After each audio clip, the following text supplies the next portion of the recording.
Class, good to have you with us. We are going to attempt to cover 3 chapters this morning. Really good chapters. Of course, you could say that about all of Isaiah, but on any given week. But some of these, I think, especially chapter 32, as we get into this, hopefully you'll see some of the excitement that comes from a text like this, even amid all of the prophecies of judgment and doom and gloom that the prophets are known for. As we've said consistently, really every week that we've studied, what makes those prophecies really stand out by contrast is how much God mixes into that judgment language of deliverance and hope and restoration. And so the text that we're going to look at today will contain some of that. So chapters 30 through 32, I'd like to spend most of our time on 30 and 32. I'll say a couple of things about 31, kind of working through it quickly, but I think it's similar enough to chapter 30 that we'll be able to kind of stack those neatly and spend our time on some select places in these texts. Now, starting in chapter 30, if you're able to look at this, what I want to start by asking you is who is, and actually in this whole section, 3 chapters from 30 to 31 to 32, there's somebody that God's people are going to for deliverance other than God, which is kind of the theme of Isaiah. This isn't anything new, but what changes is where they go. Sometimes they'll go to wisdom that's from the world. Sometimes they'll go to fortifications and strongholds and cities. Sometimes they'll rely on their wealth. Sometimes they'll rely on treaties with other nations. And that's how this text is going to start off, is they're looking to another nation for help. And I want to talk about that a little bit, just as a way of setting up this text. Who is the nation that they're going to for help that God says, hey, what are you doing? You have no business going to these people. They're not going to help you out at all. Good. Egypt, their old oppressor. I like how you said that, Tanya. Because my next question to you was going to be, of all of the nations that God's people could have gone to for help, why is Egypt like the worst possible place to go? I mean, and think about this in terms not just of Isaiah, but think about it in terms of the whole, like the broad Old Testament narrative. Why is Egypt really in all of the Bible story, why is it never a good idea for God's people to look there for deliverance? Grant? It's just so far from where they're at between them and Egypt. There's just so many different enemies, so many different terrains they have to pass through. Okay. Yeah, good. There is that whole issue of the wilderness that they had to wander through that was so vast that it took them 40 years, although it wasn't really the size of the wilderness that took that long, but their disobedience. So maybe there's a geographical element to it. If Assyria shows up on their doorstep, they can't call Egypt and expect Egypt to get there, in 5 minutes, 15 minutes or less. So, but why else? And I think there are even some things that go beyond just the geography of it. What are some other things, Carol?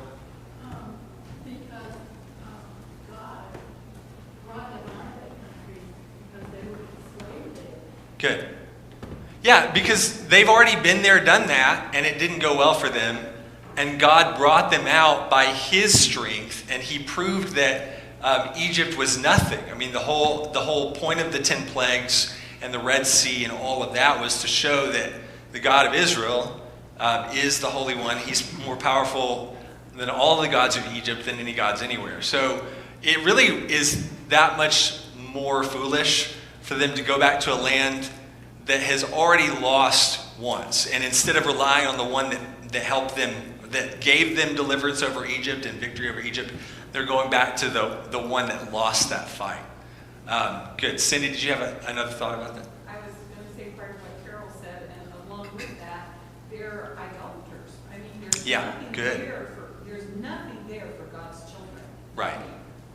Good, so they're not a godly people. It's not like going next door to a neighbor nation that at least has some familiarity with God. They're completely given over to idolatry, which is one of the reasons that God judges them so much, along with their kind of their own self-reliance and sense of self-sufficiency. They looked at themselves as kind of the reason that we're here is because of our own ingenuity, because of the Nile River, because of all this stuff we figured out how to do with it, what to do with it. So Egypt had become very had become very proud over time, and that was another thing that would be problematic with an alliance with God's people, Lois. Well, because of their past history, Egypt couldn't be trusted. Good. Yeah, in fact, there are some prophets, I don't remember if it's Jeremiah or Ezekiel, where God compares Egypt to like a reed that if you lean on it for support, it's so weak that it's going to break. But when it breaks, it's going to have a sharp point and it's going to drive through their hand. So it's like doubly unable to help them. And in fact, it just makes things worse. If you think about what the history of Israel with Egypt, whenever they go down to Egypt, it's never for a good reason. I mean, maybe the one exception to that is when Joseph brings his dad and his brothers down to Egypt during the famine, and it's how God preserves them. But every other time somebody goes down to Egypt, think about this. What happened to Abraham when he went to Egypt?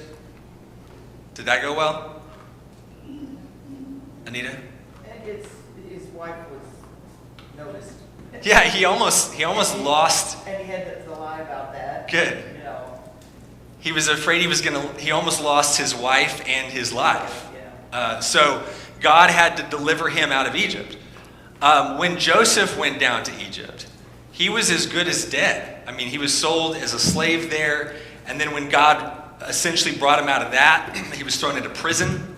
And then when God brought him out of that, eventually the people that Joseph delivers are going to turn on Joseph and his people.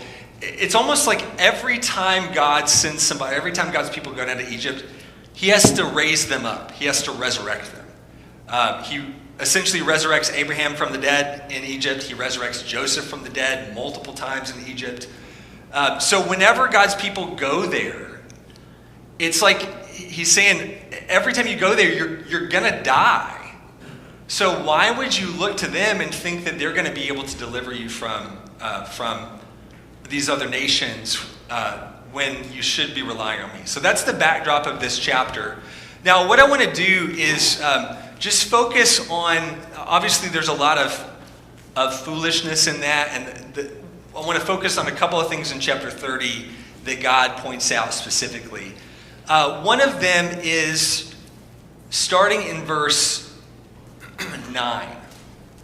God is describing his own people and like their response to the prophecy and the warnings of Isaiah.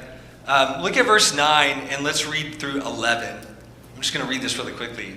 For this is a rebellious people, false sons who refuse to listen to the instruction of the Lord, who say to the seers, you must not see visions, and to the prophets, you must not prophesy to us what is right. Speak to us pleasant words. Prophesy illusions. Get out of the way. Turn aside from the path. Let us hear no more about the Holy One of Israel. So it's not just that they were foolish enough to think that going to Egypt was a good idea. It's almost like they know better, but they just don't even want to listen. Like when a prophet shows up and says, hey, you should turn to the Holy One of Israel instead of Egypt, or instead of turning to whatever it is they're returning to. They always issue a warning and tell them to turn back. And so the people finally just start to say to these prophets, stop talking. Don't talk to us about the Holy One of Israel. Tell us pleasant words. Tell us stuff that we want to hear. And I mean, this is another thing that shows up, not just in the prophets, but in the New Testament. Whenever people get to the point where they'd rather hear sweet words than the truth, then it's never going to end well. There are even warnings that Paul gives Timothy, for example, about people that would have itching ears. They'd want to have their ears tickled or scratched, and so they wouldn't listen to sound doctrine. So that's kind of the state of God's people at this point, and that's leading them to seek refuge in Egypt. Now, I want to focus on the chunk of text beginning in verse 15, where God, after he's basically told them that this is a lost cause and Egypt's not going to do anything for you, he still appeals to them, and he tells them what he's going to do beyond the judgment on Egypt, what he's going to do to try to really win back his people. So let's read 15 through 22, and I'm going to ask for a volunteer to read that for us. We'll read through this text, and I'll ask you what you see there. But somebody want to read that for us nice and loud? 15 through 22, chapter 30. Phil? Yes, sir. Thank you. For thus the Lord God, the Holy One of Israel, has said, in repentance and rest you will be saved, in quietness and trust is your strength. But you were not willing, and you said, no, for we will flee on horses, therefore you shall flee. And we will ride on swift horses, therefore those who pursue you shall be swift. 1,000 will flee at the threat of one man, you will flee at the threat of 5, until you are left as a flag on a mountaintop, and as a signal on the hill. Therefore the Lord longs to be gracious to you, and therefore he waits on high to have compassion on you. For the Lord is a God of justice. How blessed are all those who long for him. O people in Zion, inhabited in Jerusalem, you will weep no longer. He will surely be gracious to you with the sound of your cry. When he hears it, he will answer you. Although the Lord has given you bread of privation and water of oppression, he, your teacher, will no longer hide himself, but your eyes will behold your teacher. Your ears will hear a word behind you. This is the way, walk in it. Whenever you turn to the right or to the left. And you will defile your graven images overlaid with silver, and your molten images plated with gold. You will scatter them as an impure thing, and say to them, be gone. All right, good. Thank you, Phil. So what do you notice here? What is God telling the people in these verses? Nita? Yes, ma'am. He still wants to save them. They just need to turn back to him. Good. Yeah, there's still, the arms of God are still outstretched to his people. And it goes back to this theme that we've seen come up repeatedly in Isaiah, and that is that even in God's judgment, it is, in the case of his people, it's disciplinary. It's for the purpose not of destroying them, wiping them out, but of teaching them. Now, of course, they're going to become so far gone that the judgment is going to get to the point where it has to be pretty total. And there are going to be a lot of the people who are carried away in captivity who don't survive. But there's always going to be this remnant. And what God is trying to do in any time is he's trying to do something in bringing about consequences for sin that will ultimately bring the remnant close to him, the people that have the kind of hearts that are going to be receptive to win them back or to bring them back. What else do you notice here? What else stands out, Cindy? They've made their decision, and so God kind of steps back and says, okay, you've made your decision. You didn't have to. You could have, come to me. So this is what's going to happen, and I'll wait. I'll step back and I'll wait on you. I'm still here waiting for you, but you are going to have to suffer the consequences of your choices. Good. Yeah, that's a really, I think, a good observation here, that God, even in telling them that he was still there, what he's also telling them is that you're going to have to deal with, you're going to have to sleep in the bed that you made. And so, their declaration is, we're going to flee on horses, we're going to ride swift horses, and God says, yeah, you are. And you're going to need them because the people that are coming after you are going to be on faster horses. The irony of this is that, I was reading somebody, maybe actually it was Harkrider, who pointed out that the horses that Israel was going to ride to Egypt for deliverance, where do you think they got those horses? They got them from Egypt when they looted Egypt and left. And so they're going to get on those same horses and turn around and ride back to the place that they came from. But God says, but you're not going to be fast enough. You're going to, basically the idea that you're going to ride swift horses, but those who pursue you will be on swift horses as well. Cindy, you mentioned another thing, though, from verse 18. the Lord waits to be gracious. He waits on high to have compassion. Some versions say, New American Standard says he longs to be gracious. And I think there are two ways to think about this. One way is to think of it as, God is there just chomping at the bit, longing to be gracious, longing to reach out and help them, which I think is true. But I think it's also, to Cindy's point, God realizes that they're not to a place where that's even going to do anything for them. So he wants to be gracious, but he can't right now because it's not actually going to benefit them. And so what he's going to do is as Cindy pointed out, he's going to let them deal with the consequences of their choice so that will get them to a place of failure. And in their realization of that failure, then turn to him. And he'll be there waiting to give grace and deliverance to those who turn. Yes, sir, Wayne. Well, the 21st verse, you'll hear, I said, I'm behind you. They got to turn around. They've got to look back to where they were, and they're going to get so desperate, that they're going to start looking back and say, well, this was the way. This Good. was the way. Good. And which is man's always doing that, pushing ahead on his own because God don't know what he's doing. But in the end, always comes out that the way God points is right. And many times it's still that way today. Good. So there are two things that God points out about what he wanted to accomplish, or two things I want to focus on. What was God's end goal with the people according to this text? Like what place did he want to get them to in allowing them to eat bread of privation and water of oppression? In other words, in allowing them to go hungry and to deal with the kinds of rations that are reserved for prisoners or when you're under siege. What was God intending to accomplish through that discipline? Tanya? Yes, good. So verse 22, and you will defile your graven images overlaid with silver and molten images plated with gold. You'll scatter them as impure things and say to them, be gone. God was doing this to get them to a place of realization that their idols were nothing and could do nothing for them. And so they were finally going to put that away. Now, it's interesting, historically, when that happens, we're going to see this. I'm not going to go into too much detail, but we're going to see it kind of play out in some of the historical sections of Isaiah. We'll get to this in a couple of weeks.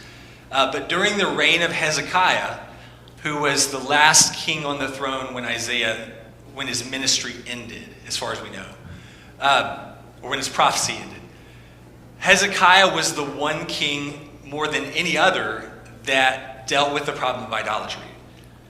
He tore down the high places. He got rid of the idols. He did all these things basically in Judah and Benjamin to solve that problem. But what's ironic is that when Hezekiah died and his son took the throne, his son brought it all back, and it was even worse.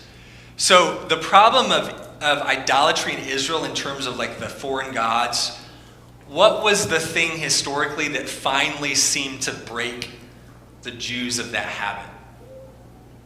Phil? The captivity in Babylon. Yeah, it's when they go into Babylon, and then Where the idolatry is. What's that? Where the idolatry is. Good, yeah. It's weird. So they go away to Babylon, and God brings them back. And when he brings them back, from that point on, you never really read about or hear about idol worship in the sense of, carved images or gold or wood or silver.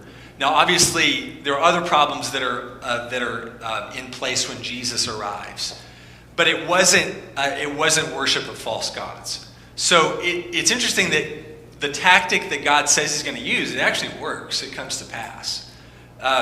So that's one thing. The other thing I want to point out before we move on is in verse 15.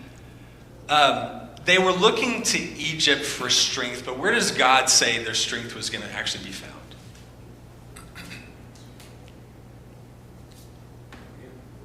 Okay. All right, good. In him. He uses language that's interesting here. He says, in quietness and trust is your strength. What do you think the idea is there? Like, how would they find strength in quietness and trust? And I think to Tim's point, the trust would obviously be trust in the Holy One. Anita, did you have a hand up? Well, it's always faith in waiting on God.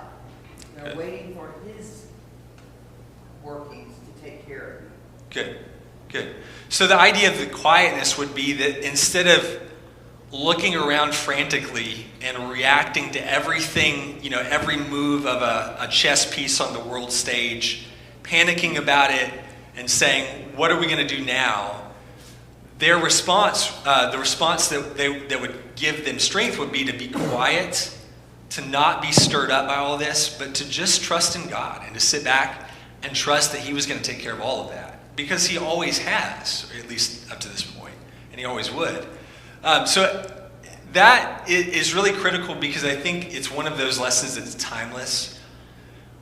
Where we find strength ultimately in salvation is in this same place today. Not getting worked up about all of the things that are going on in the world that cause the world to panic or to get desperate or to say, what am I going to put my trust in? And, where am I going to flee for refuge? But to quietly trust in the Lord. To just go about our business, to be the kind of people that He tells us to be, and to trust that He's gonna deal with all of those big issues that are out of our hands anyway. So that's the idea of quietness and trust in the Lord being our strength. Anything else in chapter 32 you want to comment on, Phil? You mentioned that Hezekiah tore down the places and they came right back. Uh-huh. Which is a hard issue. Right, that's right. Wednesday night. And I think that's what verse 20 and 21 is talking about. Your eyes will behold your teacher, your ears will hear him. And so the heart's going to change. And there's still going to be in the midst of idolatry. On Babylon, they're scattered all over the nation up there and everything. There's idolatry, but their heart's going to change. And that's what He was looking for all along. So. Good, very good. So God's going to promote this change from the inside out. Very good. Now, the rest of chapter 30 talks about more judgment to come, not on Egypt and not on Judah, but this time from about verse 27 through the end of the chapter, who is the object of His judgment? Who will be the object of His judgment, Cindy? Assyria, yeah. And this is the history, the narrative that we're going to see in a couple of weeks. Assyria is going to show up and start, at the same time that Assyria comes in and destroys the northern kingdom and takes them away, they are also going to make advances on the southern kingdom. They're going to take a lot of the fortified cities of Judah, and they're going to surround Jerusalem and lay siege to it while Hezekiah is king. We're going to read about what Hezekiah does to put his trust in God and how God delivers them. But the key to this is that God's going to bring judgment on Assyria. And really, the whole point of God telling them that is to show them why they shouldn't put their trust in Egypt. Don't go to Egypt because I'm going to take care of Assyria. Egypt's not going to bail you out from them, but I will. Now, in chapter 31, there's more of that same kind of language. Basically, woe to those who go to Egypt for help instead of looking to the Holy One of Israel. But I want to focus, and again, there's a mention at the end of the chapter of judgment coming on Assyria. So it's kind of, in some ways, a smaller version, a miniature version of chapter 30. But I want to focus on two things in chapter 31. One is the reason that Egypt would not be of benefit to God's people. Verse 3 of chapter 31. Now the Egyptians are men and not God, and their horses are flesh and not spirit.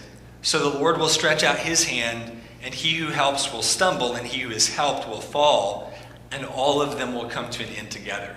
So in a nutshell, what's the reason that Egypt would be of no benefit to Judah? How would you say that? They're a weak physical nation. Yeah, they're a weak physical nation, and really the point is they're a physical nation. Even if they were a strong physical nation, God's point is they're just flesh. They're just people. And I'm God. Their horses are just flesh. They're not spirit. In other words, you're looking for refuge from the wrong realm almost. Instead of looking for refuge from God, you're looking for refuge from flesh, which is limited and finite and weak comparatively. So again, let's think about how that applies to us on a broad scale. Whether you're talking about Judah looking to Egypt or any place that we might look for refuge today, I think this in a nutshell captures why it's destined to fail. What are some of the places that people might commonly look to for assurance, for security, for safety today? America. Did you say America? Okay, yeah, our own nation. Absolutely. Good. And that could be, I won't say that just yet, because some of you may want to say that. Anita? And it's like so many of us look to the government to make a law that's going to make everything better. Okay, good. And that tends to be, we put some of those politicians up there, they're going to help, Good. No, not really. So a prince, a king, a president, a congressman, a politician, lawmakers. Yeah, very good. Where else do people go for deliverance or to find security, Cindy? I think oftentimes you go to your own self. I mean, you think in your own mind that Right. you can deal with this, you can handle this, and from there, that may lead you to ask someone else for help, which is all well and good if you first seek God's guidance and counsel. Good. So self-reliance is a big one as well, a big source of, a big place that people will go to. Wayne? Right along with that, wealth is a big security mankind seeks. Good. Yeah, and I think part of being an American is this mindset that because of who we are as a country, we can put our wealth here and store it here, and it's going to be there. Nobody's going to take it from us. But it doesn't even take that. I mean, that much. That we don't have to go back that far in history to see examples of nations that had plenty of wealth, but then a nation came along that was stronger than them, and that wealth was gone. I mean, it doesn't matter how secure the bank is or how the Federal Reserve or the FDIC or whatever, those programs, how they're doing. If somebody shows up that's bigger than we are and takes our lunch money, it doesn't matter how much you've put in the bank if there's no bank, And so wealth is another example of just how futile that can be. And even beyond that, even if the banks stay open and the country stays, the economy stays booming, the message of like Ecclesiastes is that you can build all this wealth and then you die and it doesn't do a thing for you. There's no safety or security there. Where else? Any other examples? I was just thinking of little kids' security of their parents, and how they run to their parents. Good. And their arms and how secure they feel. Good. So we look to other people, and I don't think there are any kids in here, so it's okay for me to say this. I'm not going to scare any kids or anything. But as great as that is, and as much as that's, I think, by God's design, the way it should go, it doesn't work forever. I mean, I love my parents. They'll do anything for me. But I know there's going to come a day when they can't do anything for me. I mean, we all learn that lesson. It's one of the challenging lessons of life. But the point of that is wherever you go, wealth, banks, politicians, parents, jobs, all of those things are flesh. And anything that's flesh can't deliver us. Now, Cindy made a good point, and I just want to clarify this. That doesn't mean that we can't go to any of those sources, but it does mean that God has to be the foundation of that. So God's going to give us wisdom to know how to find help and how to find comfort from family members, from parents, from the provisions of this world. But ultimately, that's only going to work if we seek it from God. So that's the reason that Egypt and really any other source of deliverance is ultimately going to leave us unfulfilled, is because they're all flesh. One other thing to point out in chapter 31 is skip down to verse 8. In repeating this judgment against Assyria, notice the language here about what it's going to look like or where it's going to come from.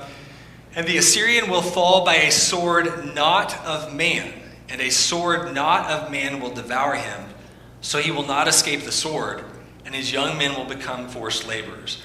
God is going to bring judgment on Assyria in a way that is clear that he's the source of it.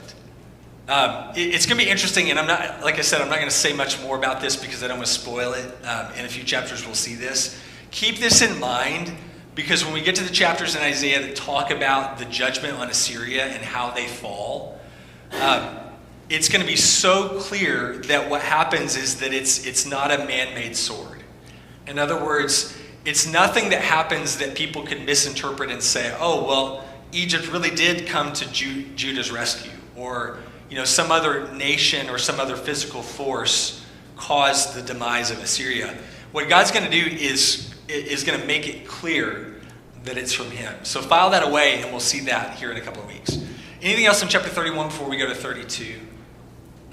All right. So 32 is, I wanted to spend time on this because of the messianic undertones of this, and what it shows us about how God was going to ultimately deliver and bring peace and righteousness and all those things.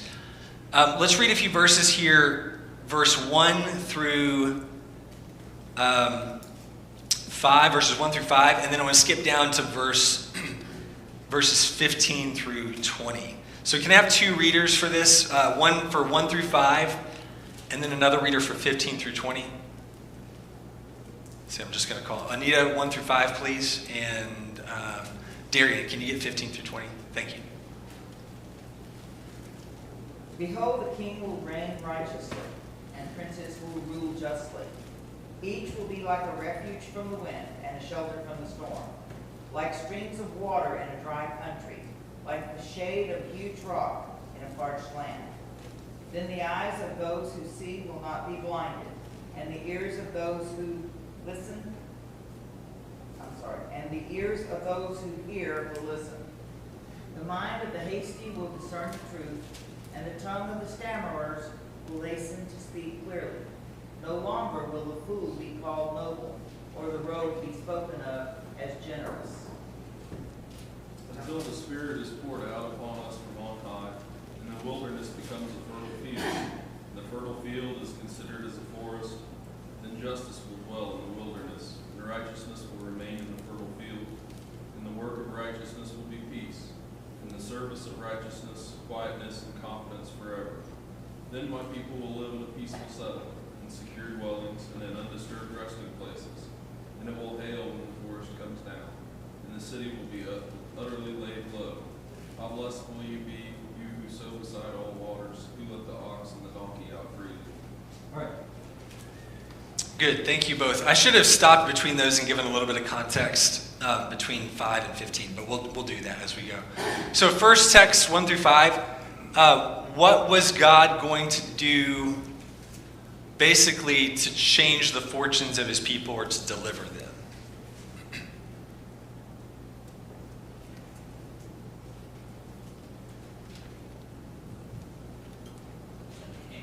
He's going to be a king, all right?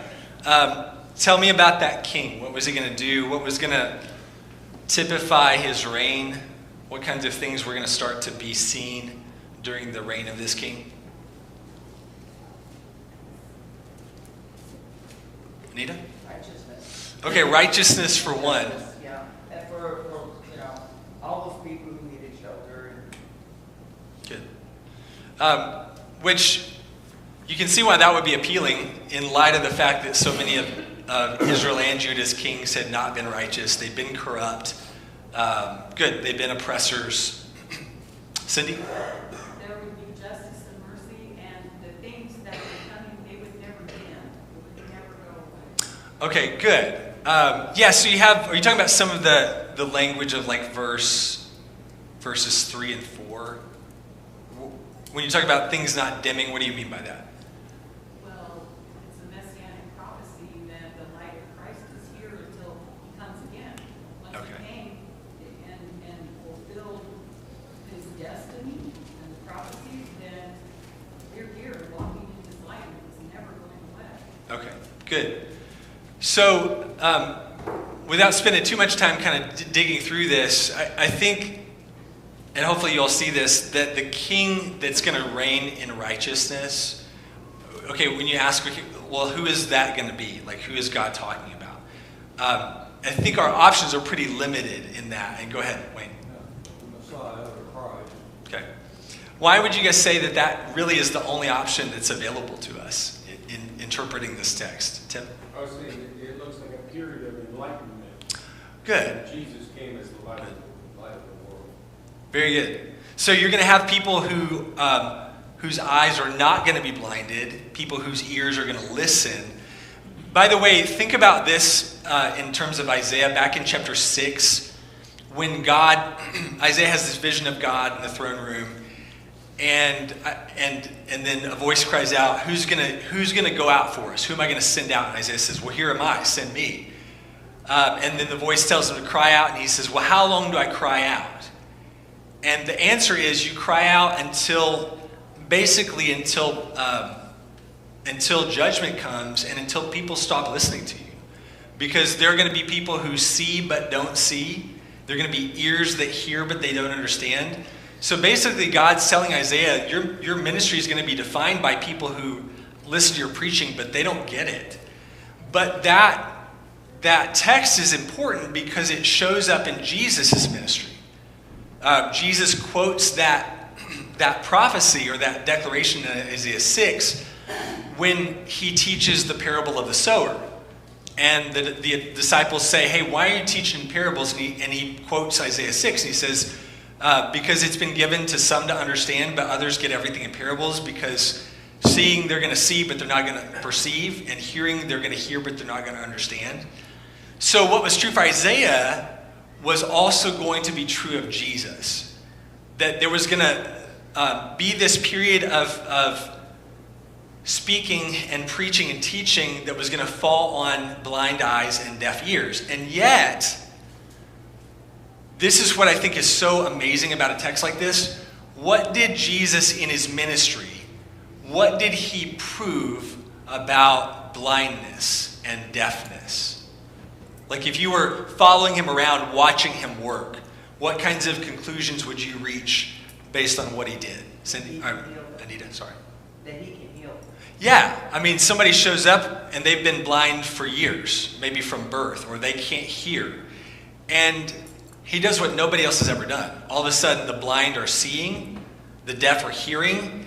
And those are the things, in fact, that he pointed to as proof of who he was. When John the Baptist questioned, are you the coming one, or we look for somebody else?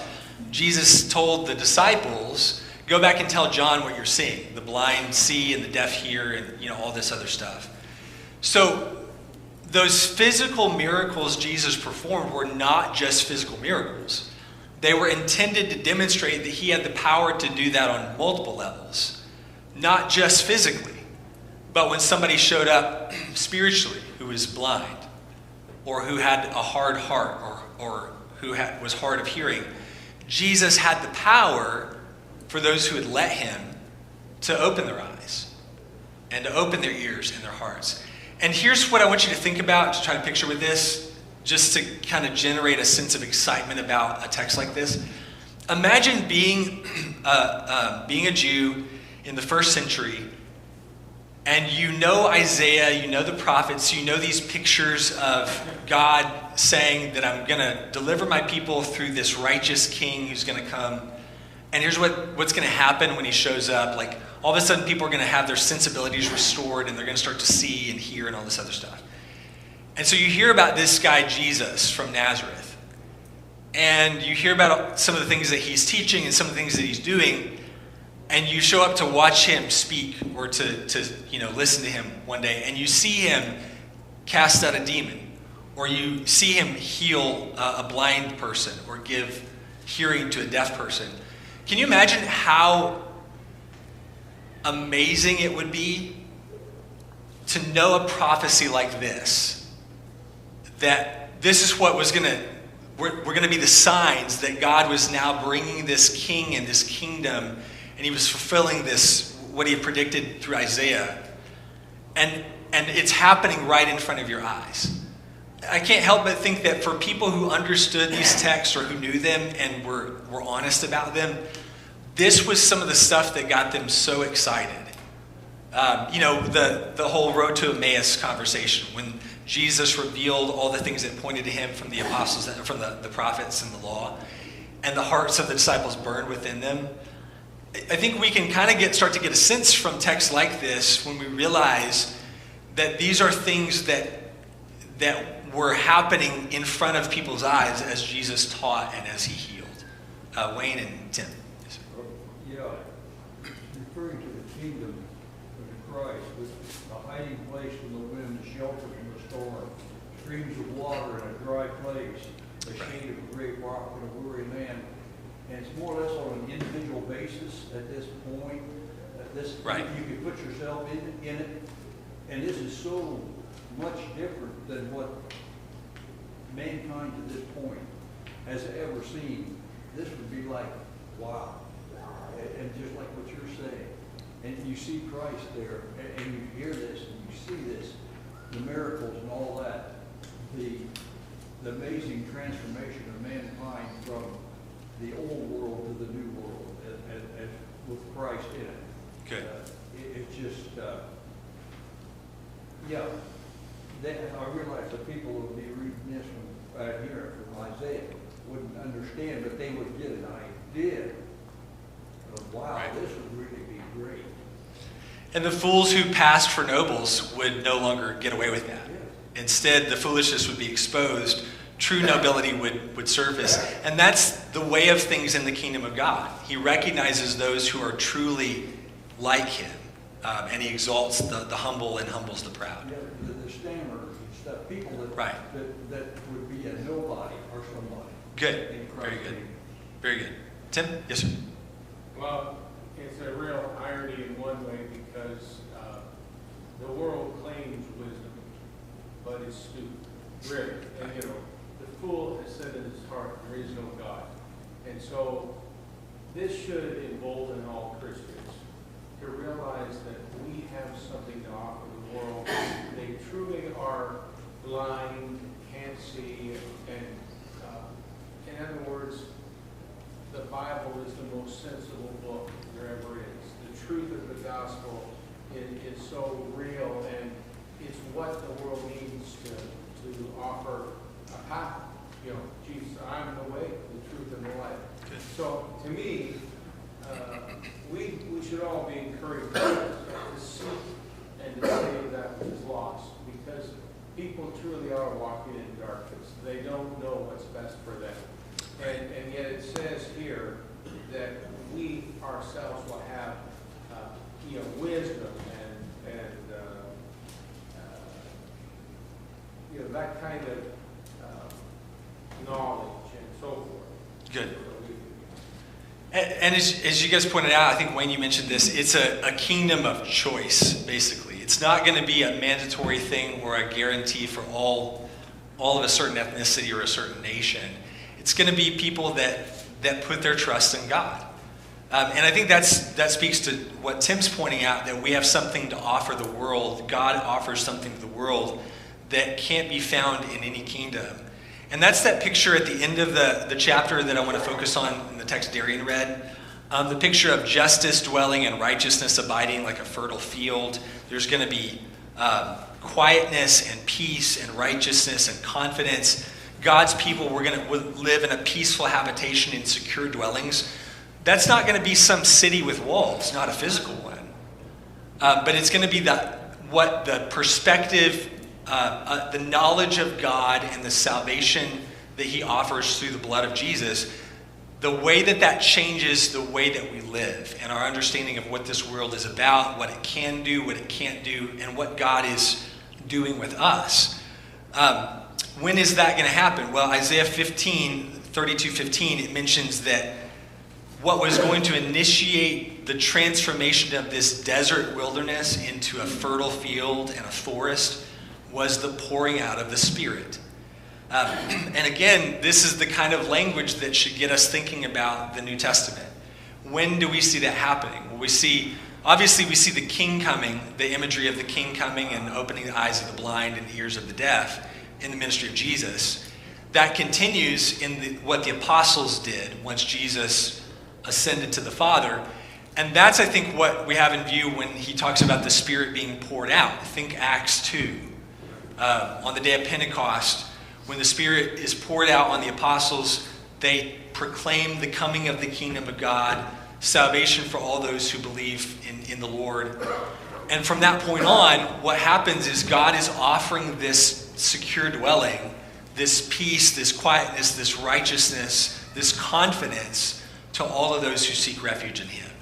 And it's a perpetual invitation, at least as long as God patiently waits. So there's a lot here to talk about, and I hope you see enough of those connections to kind of get you thinking along those lines and whet your appetite a little bit. We'll have to stop there because we're over on time. Next week, we're going to be out of town.